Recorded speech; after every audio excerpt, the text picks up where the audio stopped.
Hi, everyone. Welcome back to our latest episode of the Growth Playbook with myself, Kim Clark, and my dad, Alan Beaulieu, well-known economist. We are continuing on with our Planning for 2026 with Confidence series. Today's episode, we're diving into industry trends and just general conditions that you should be aware of as we move into the new year. So I look forward, Dad, to picking your brain a lot on today's call as we talk about some of the business factors and economic factors that folks should be aware of as we move into the new year. Yeah, I like this a lot too, daughter. We're going to be able to, I hope, help folks get ready for 2026 and things to watch for and perhaps some things to do, which will allow them to have a better year. When you know which way the wind's going to blow, you can adjust the sails and get to your goal a lot faster. So let's see if we can help them do that. Excellent. I love it. Where we had started here was how will demographic shifts or labor market changes impact service-based businesses? Um, yeah, service-based businesses are going to have to be particularly aware of the demographic shifts. For instance, if your business in 2026 is wrapped around the amount of people in a specific age group, okay, and that will vary. If you're serving seniors, what's going to be happening in 2026 in Connecticut as far as the amount of seniors? You can get that information that's available. And that way, you know if your growth is reasonable or not. If the amount of seniors is going down for two reasons, they're dying or they're moving, which maybe both are called moving, but in any event, you stop moving when you're dying. So you're dying or you're moving. You can you can know you got to plan one way. But if you're in a state where there is a robust number of baby boomers, and you can look at the median age and you track that against the actuarial tables, and you're in the funeral home business, you can know, hey, I stand to have a really good year here.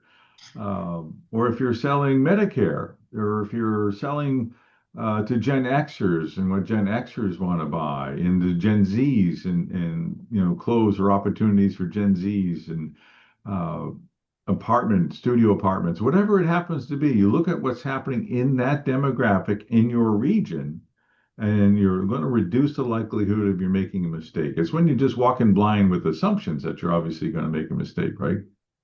And if you open up a restaurant that caters to a particular genre, and you find you didn't do the marketing, and there's already, no real demand for it, and the marketing shows that there's no real ongoing further demand for it, the four that are in town will do just fine, thank you. You're wasting your money.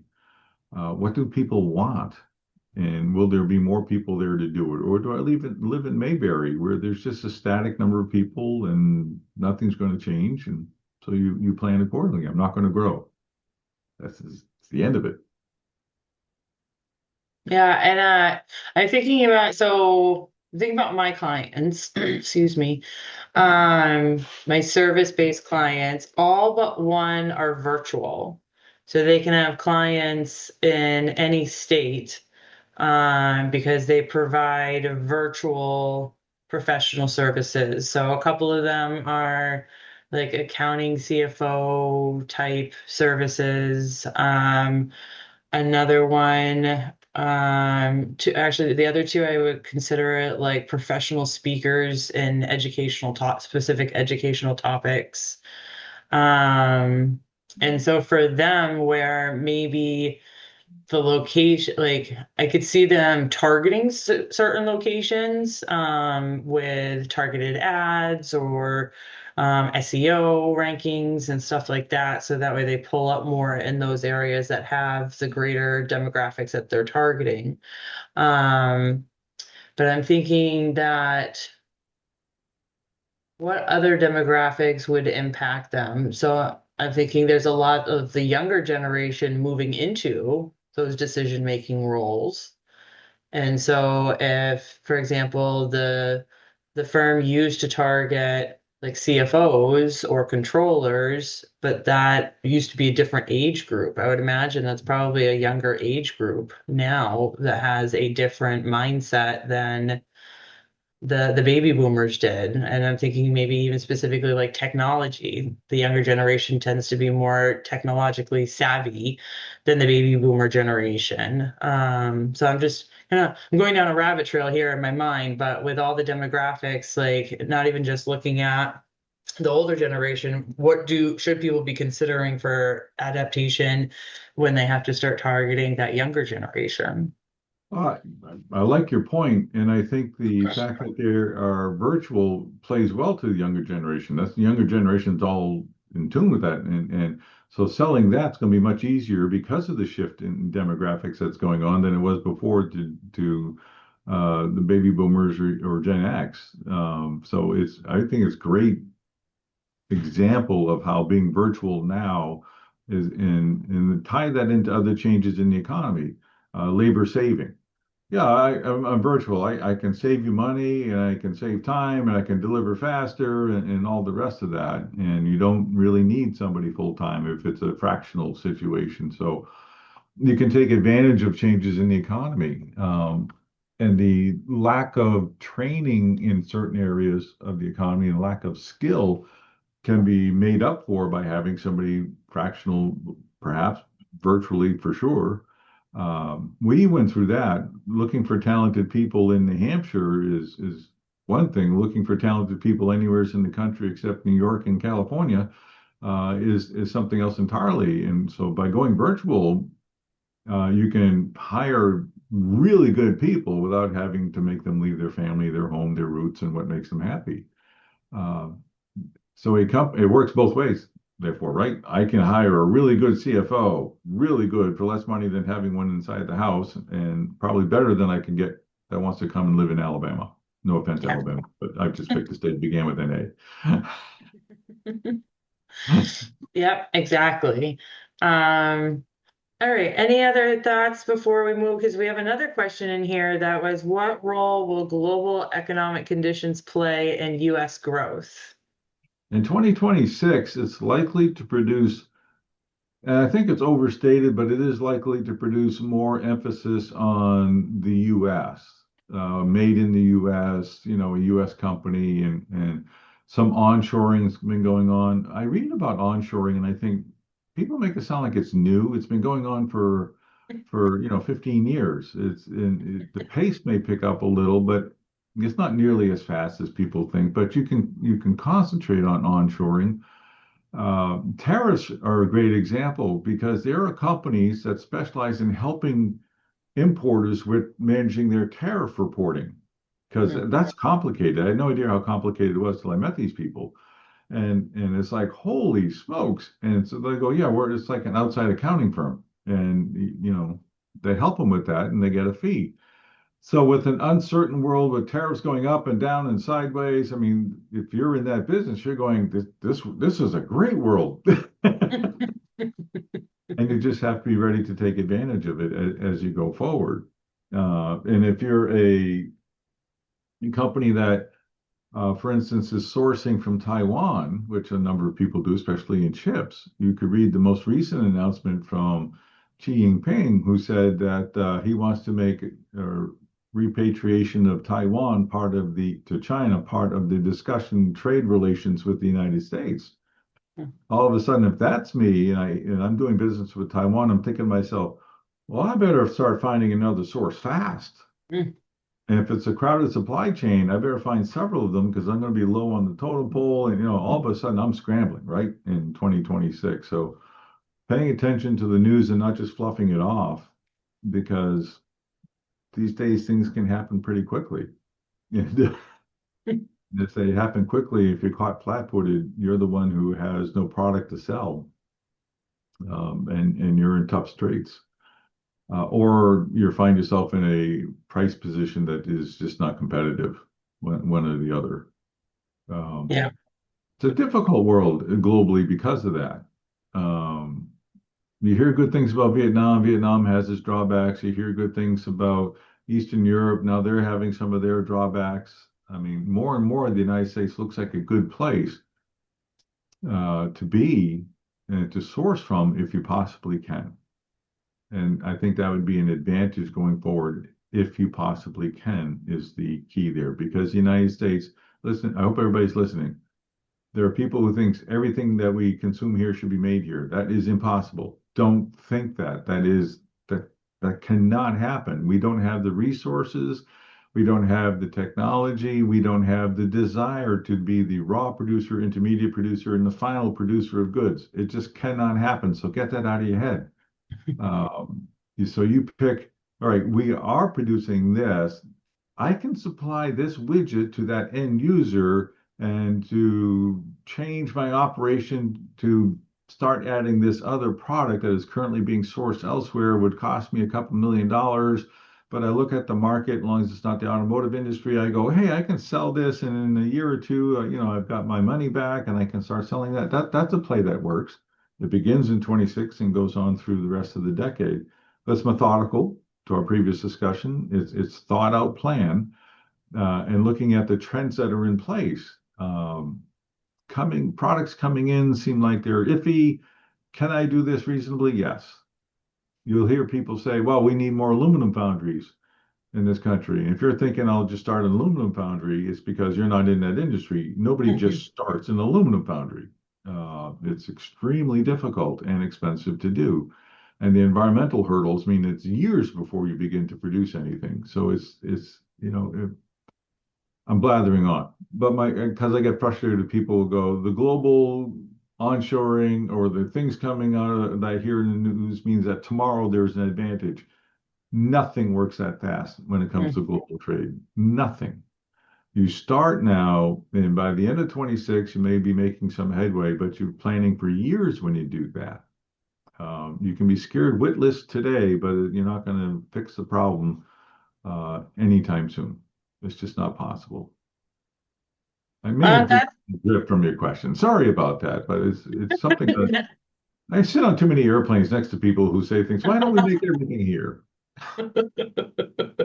Well, and you see it all over the news too. And it actually, you reminded me of an email that one of my clients sent me recently of an article. He asked my opinion on it.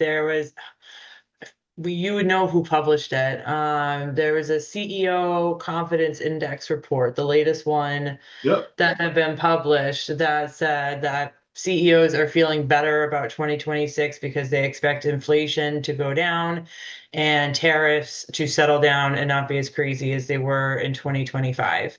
Curious your reaction and thoughts on that, if that's the majority of CEOs that are surveyed for this index. Uh, yeah, we do, the data set, and sometimes that particular one works, sometimes it doesn't. My more favored one is the U.S. Business Confidence Index, Mm. the US BCI.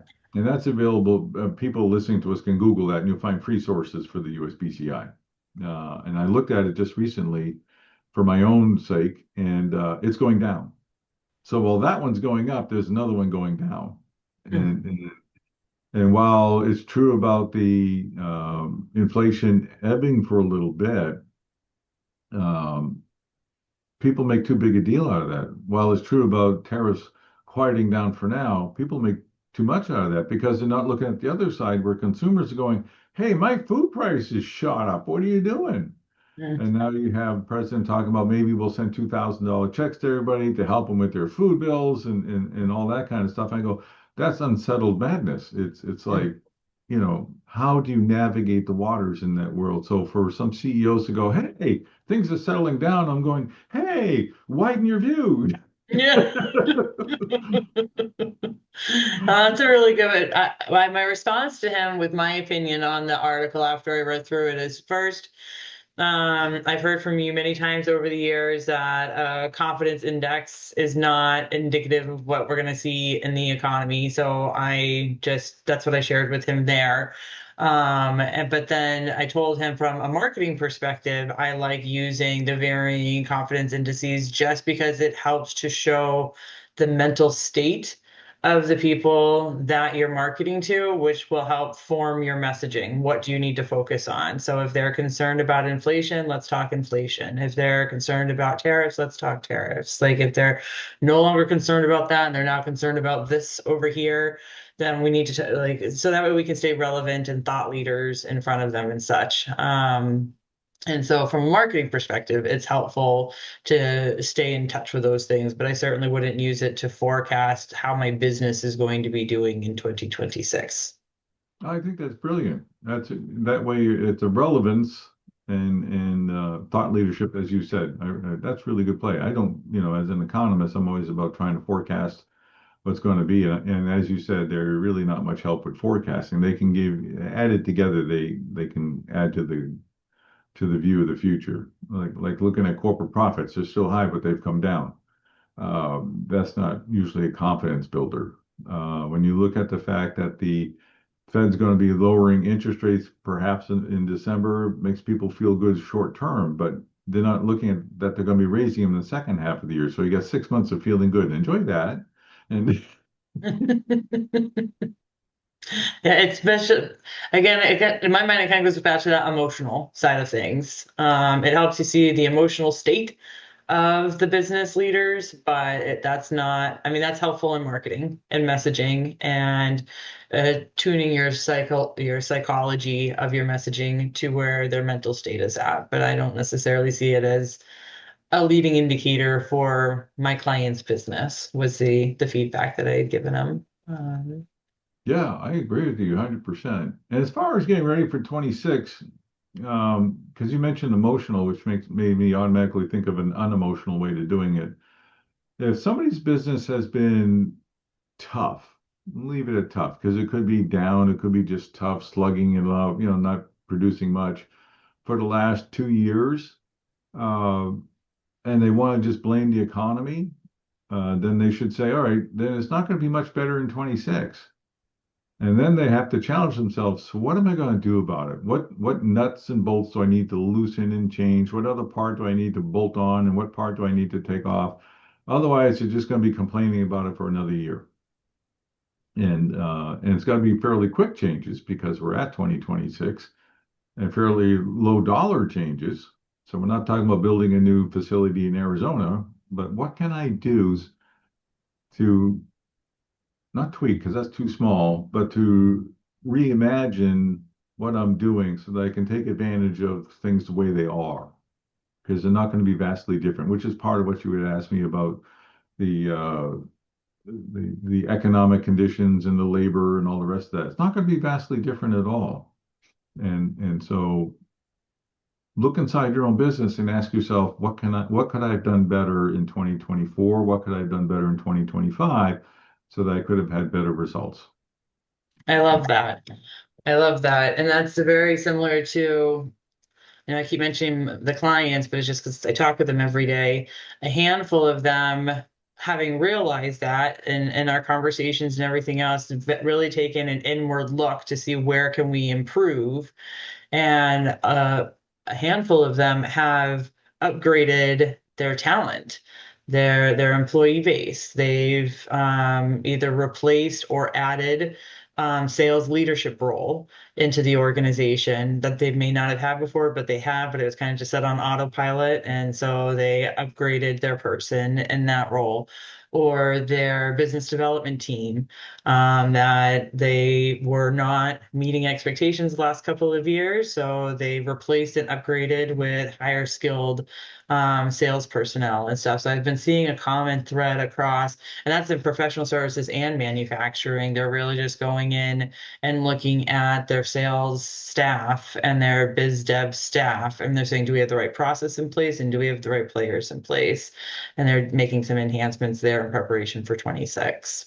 Yeah, absolutely. Yeah, exactly. And as an oversimplification, going from order taker to uh, consultant, advisor, technical expert, you know, Yeah. firms need to realize what their customers, clients want from them and provide that. You've done that. I've seen you do that, and it works out well when firms do that. Yeah, and looking into technology is a big one too. I've been talking with clients about how I met a company about a month or so ago. It was really neat. What they have a software program that scans the internet, like AI, like tools, so your GPTs and co-pilots and the internet and this and that, and it looks for keywords. So you program it. So I'll give you an example. Say I am a car dealership here in New Hampshire. And so they would program it for New Hampshire searches.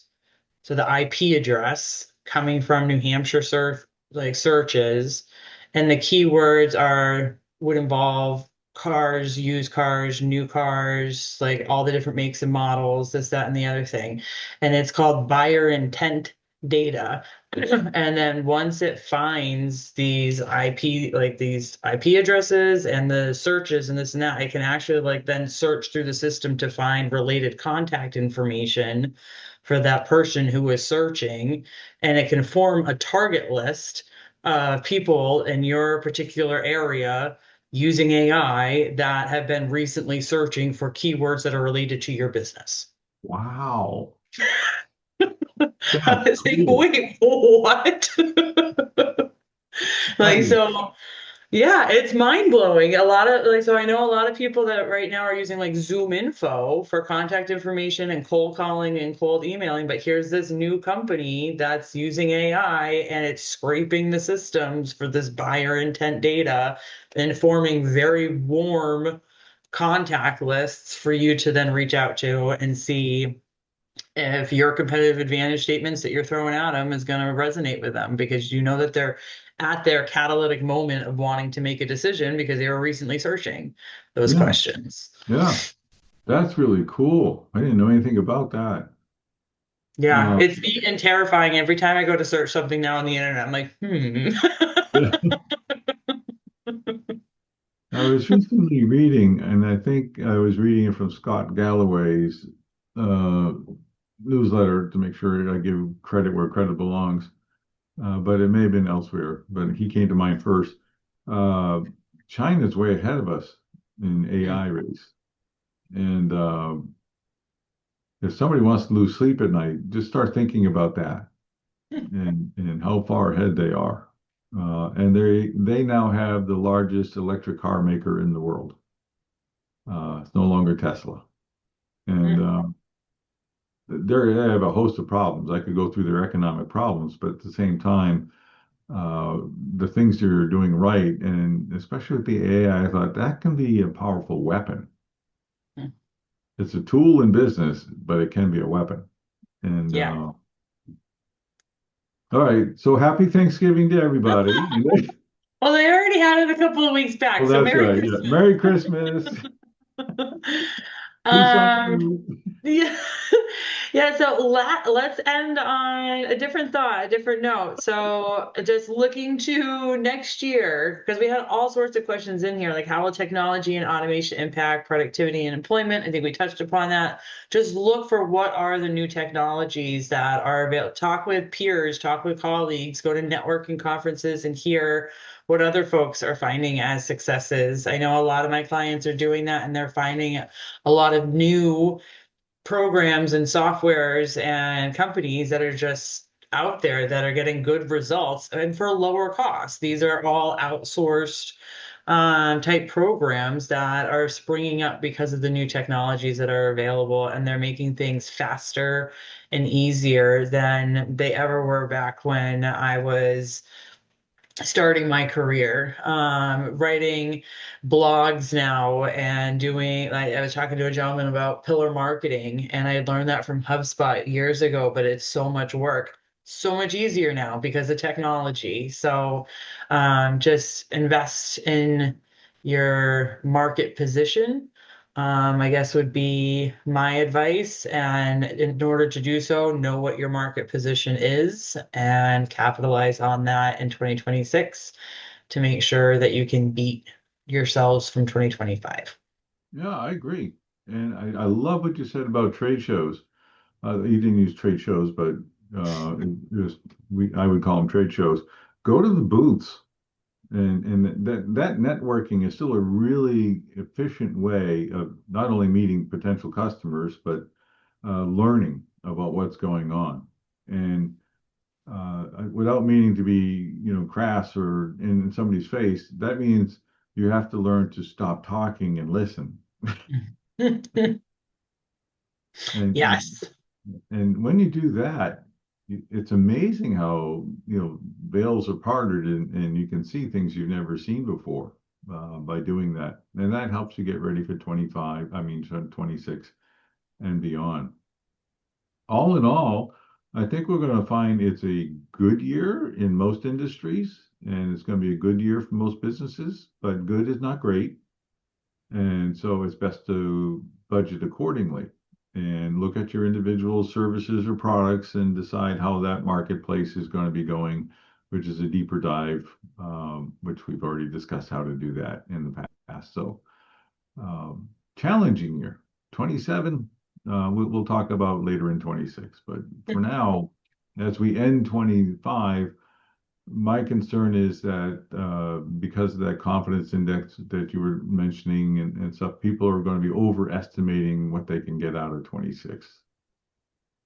I've been talking with my clients and saying not to expect like a boom, or just sudden everything sunshine and roses. I've been saying like it feels to me, because I'm not an economist, but it feels to me like lazy growth is the term that I've been using with my clients. Is that it's kind of just like lazy, like growth. It's not necessarily they're going to have a bad year, but it's not going to be a strong year. So that's why they can't be lazy and they have to be diligent and they have to continue working on the business, not just in the business.